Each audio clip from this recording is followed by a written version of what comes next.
إنا نحن نزلنا الذكر وإنا له لحافظون. السلام عليكم. سلام من صبا عالم. Ramadan is the month of Qur'an, the month in which hearts grow closer to Allah subhanahu wa ta'ala and voices of reciters echo across the world. But behind the lives and voices of these reciters are lives of discipline, sacrifice, humility, and service. In this Ramadan series of Custodians of the Qur'an, we explore the men whose lives were shaped by the Qur'an and who in turn shaped how generations connect with it. In this first episode, we begin with a man whose recitation brought tranquility to millions. This is Shaykh Muhammad Ayyub alayhi rahmatullah, the serene voice of Medina. بسم الله الرحمن الرحيم. قل هو الله أحد الله الصمد لم يلد ولم يولد ولم يكن له كفوا أحد. Welcome to the first episode of this Ramadan series of Custodians of the Quran.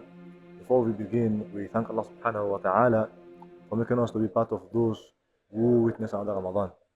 We ask Him to make it easy for us to perform all the necessary acts of ibadah in this blessed month of Ramadan, and for Him to accept them from all as an act of ibadah.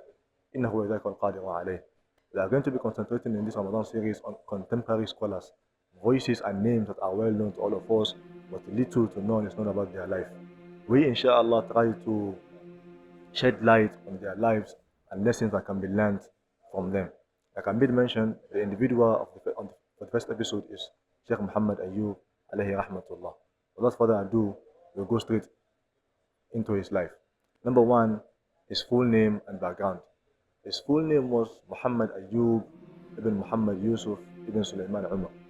He was born in October 1952 in Makkah al-Mukarramah, which is equivalent to 1372 AH. He was born into a humble family of Rohingya origin whose roots trace back to Arakan, modern-day Myanmar. Despite this migrant background, Allah subhanahu wa ta'ala honored him with a life spent in the two holy cities of Islam, Makkah al-Mukarramah and Medina al-Munawwara, serving the book of Allah. Number two, his early relationship with the Qur'an. From a young age, Sheikh Muhammad Ayyub showed an unusual attachment to the Qur'an. He was not merely memorizing it, he was absorbing it.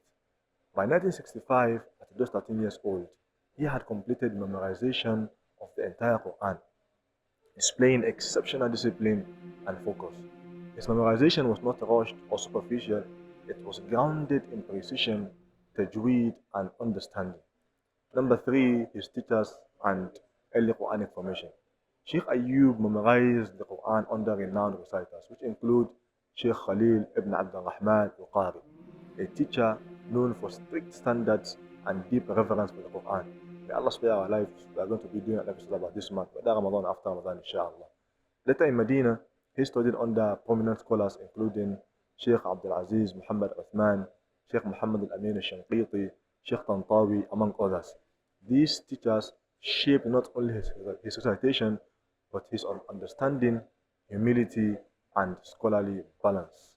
Number four, scholarly pursuit and academic excellence. Sheikh Ayyub pursued formal Islamic scholarship alongside his recitation and memorization.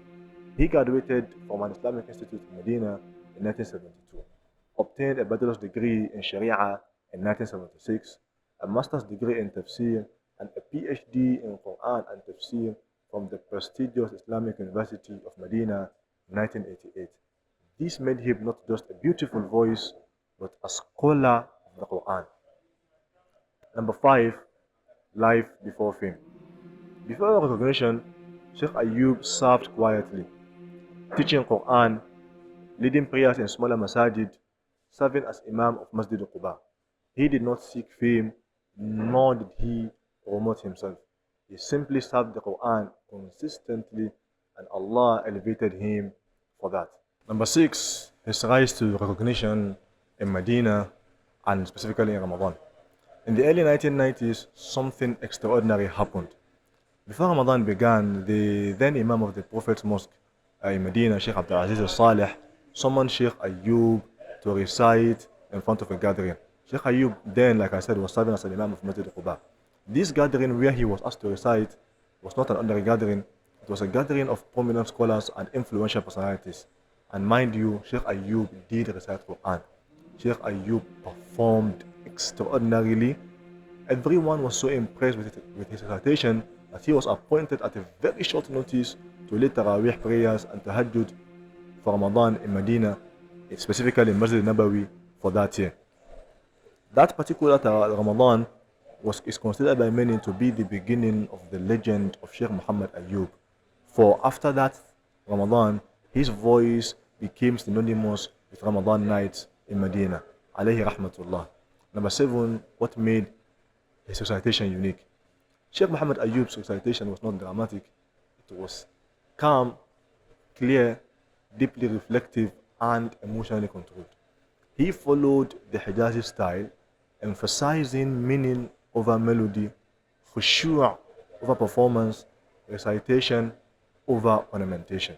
Listening to him felt like sitting quietly with the Qur'an, not being overwhelmed by it. Number 8, why people connected with his recitation. People connected with Sheikh Ayyub's recitation because his recitation felt sincere. There was no exaggeration, no artificial emotion, just a heart humble before Allah subhanahu wa ta'ala. Many listeners describe the feeling of recitation as having a feeling of peace and feeling of being closer to the Qur'an and to Allah subhanahu wa ta'ala. He did not command attention, he invited reflection. Number 9, his character. Despite his fame, Sheikh Muhammad Ayyub remained humble. He lived simply, avoided public attention, continued teaching and serving the Book of Allah quietly. He returned later in life to lead Ramadan prayers again in Medina despite his illness, which was a wish come true for him. For the first stint of him in Medina lasted from the early 1990s to around 1997. After he left, he had a wish then for him to come back to Medina again to lead the people, the servant of Allah subhanahu wa ta'ala, and Allah granted him that wish. He came back to lead again despite his illness. This is a testament to his commitment until the end. Number 10, lasting legacy. Sheikh Muhammad Ayyub passed away on the 16th of April 2016. That was a year after he came back to lead in Medina in 2015. He was buried in Baqi', Maqbaratul Baqi', an honor Allah subhanahu wa ta'ala grants only to his chosen servant. His legacy lives on through recorded recitations heard worldwide, students shaped by his method, a standard of calm, clear and sincere Quranic recitation. All these can be seen today through people who recite the Quran using his voice or style, which is named by many the Ayyubi style or the Ayyubi voice, which is a testament that his legacy still lives on even after him. He reminded the Ummah that the Quran does not need to be performed, it needs to be lived. Alayhi rahmatullah. Now, to conclude the video, Sheikh Muhammad Ayyub lived his life for the Quran and with the Quran, and Allah subhanahu wa ta'ala elevated him for that. His work can still be seen by us today, and inshallah is going to go beyond today. Alayhi rahmatullah. Rahimahullah rahmatan wasi'ah, wa adkhalahu fasiha jannatih, wa jazahu Allahu anna wa an al-Islam wal Muslimin khayra. May Allah continue to preserve everything he left behind, his family, his student and knowledge, his properties. May Allah continue to preserve them and continue to grant him the reward for everything he has left behind. With that, we've come to the end of this episode. Do well to subscribe to this channel, like this video, comment and share so the benefit can go far and wide. Dumtum Salimin.